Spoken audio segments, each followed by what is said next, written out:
In December of 2023, Darkest Dungeon 2 received its first paid DLC expansion, The Binding Blade. The DLC introduced 2 new characters to the game, one of whom is a returning character from the first one. These characters also came with new Hero Shrine events which told the story of how they became the people they are in Darkest Dungeon 2. Let's take some time and go through the events of the new characters' Hero Shrines so we can see their stories in full. Obviously, spoilers are ahead, so now's the time to click away if you want to see these stories for yourself. Also, if you'd like to see the story of any other characters from the games, there's another video on the channel where I go over their stories, which includes their Hero Shrine events, as well as the events from their character comic if applicable. So go check that out if you'd like to see any of those. Alright, with all that out of the way, let's get started. While the best known places to expand one's knowledge in the world of Darkest Dungeon were universities and libraries, especially in the large sprawling city of the kingdom, they were not the only places where human knowledge was developed.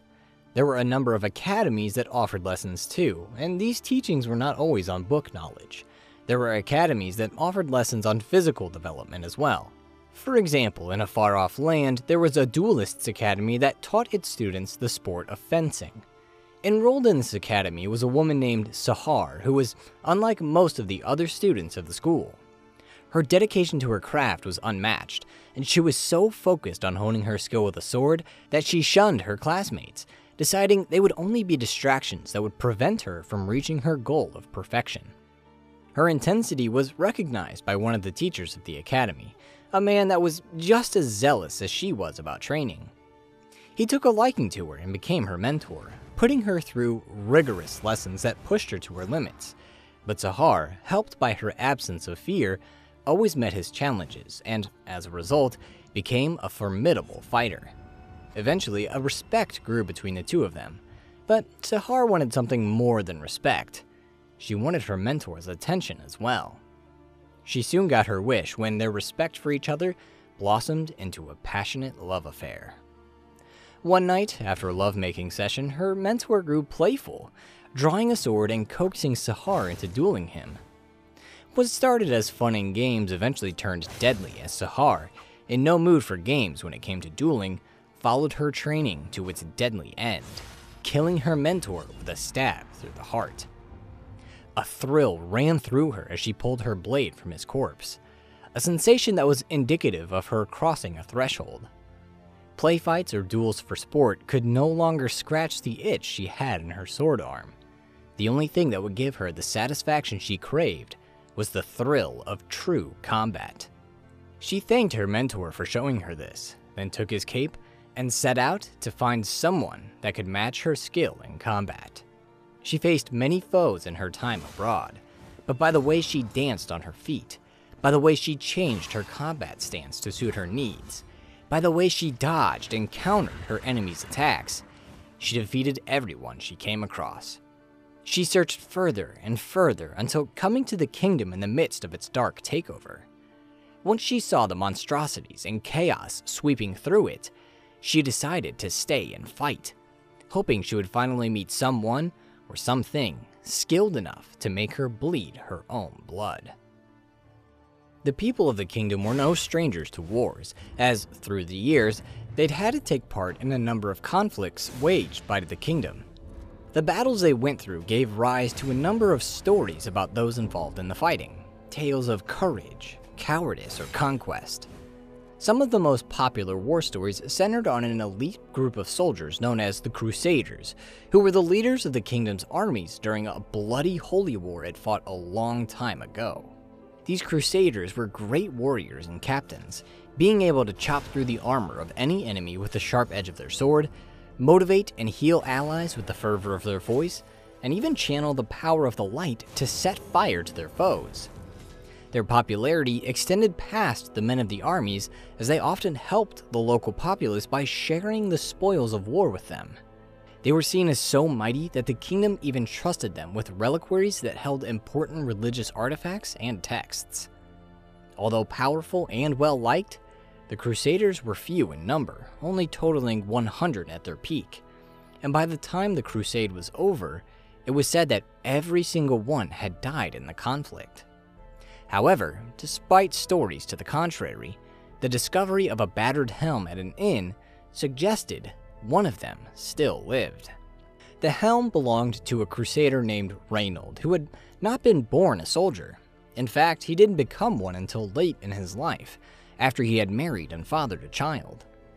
After a particularly brutal winter wiped out all of the crops on his farm, leaving him and his family destitute and hungry, Reynauld felt compelled to enlist so that his family didn't starve. He had had no love for violence, so was reluctant to join the warband. But once he got a taste of combat, of the noise of clashing steel, of the smell of blood in the air, of the thrill of combat, he realized that he loved it. With his newfound love for combat, Reynauld honed his skills in battle after battle, which allowed him to rise through the ranks until he eventually became a Crusader, one of those iconic soldiers of the kingdom. Like the rest of the Crusaders, there were legends of Reynauld's exploits, his most famous perhaps being the time he faced a gargantuan warlord one-on-one and defeated him in combat. The story goes that upon defeating him, Reynauld didn't kill the warlord, but showed him mercy. This was not an altruistic gesture, however. It was a humiliating one, as Reynauld never gave out mercy, meaning anyone that heard this warlord survived an encounter with the Crusader wouldn't believe him and would instead mock him for fabricating a story that couldn't exist, thereby ruining his reputation. Another legend told the story of the day Reynauld returned to his farm after years of warfare. As he looked down on the valley that used to be his home, on his wife doing household chores and his son idly playing, he realized that he had changed. He couldn't return to the life he had led before. It was too stifling. There was no thrill in the work, no renown to be earned for deeds accomplished, just endless, thankless tasks that needed to be done. But on the battlefield, there was glory, honor, and respect to be earned, all of which he had won. On the farm, he was a nobody, but on the battlefield, he was an icon, and he wasn't going to give that up. Although he wouldn't return to his family, Reynauld wasn't heartless, and before he left all the money he had earned in his time away from his former family so that they could buy the things they needed to survive. Then he blew his horn and returned to his chosen life, the life of a soldier. Although the story said that Reynauld, along with his Crusader allies, died in the crusade, Reynauld had actually survived. At some point, either during the conflict or in the years after, he had been captured by the warlord he had spared all those years ago, who was determined to get vengeance on Reynauld for the humiliation he had suffered at his hands. However, before the warlord could get his revenge, a band of heroes, following rumors of the surviving Crusader through the whole of the kingdom, came upon him and his war party. Not showing him the same mercy Reynauld did, they killed the warlord, thereby freeing the Crusader from his clutches. Upon being released, Reynauld joined his rescuers, eager to once again join the fray and fight against the dark creatures that were taking over the kingdom. And with that, so ends the stories of the characters from the Binding Blade DLC of Darkest Dungeon 2. As is tradition, the stories of the Duelist and the Crusader have themes that are shared with the other characters of the game, with the most prominent being loss. However, unlike most of the other characters, these two don't seem to regret the loss they experienced, accepting it as a necessary sacrifice in order to gain the thing they truly wanted. This absence of regret gives their stories a twist that sets them apart from most of their peers, and gives the overall roster of characters more depth when you think on their stories. That depth goes a long way to keeping the characters, as well as the whole of Darkest Dungeon 2, fresh and interesting to play. Red Hook has already said they plan to release another DLC for the game in the near future, so hopefully they can continue to mix things up as they make this new content. And you can't help but wonder if this future DLC will have more new characters in it. Could another character from Darkest Dungeon 1, like the Arbalist or the Houndmaster, make an appearance? Or will a new ally appear in the Crossroads to offer their services to fight back against the spreading stain of the Darkest Dungeon? We'll just have to wait and see what the future has in store for us. Now, I'm not perfect, so there may be some errors in the stories of these two, but hopefully this explains everything in a way that makes sense.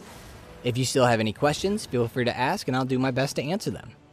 Don't forget that you can listen to this episode as well as all previous channel videos on Spotify, so go listen over there if that's easier for you. But with that, I'm done here, so until next time, thank you for watching and see you later.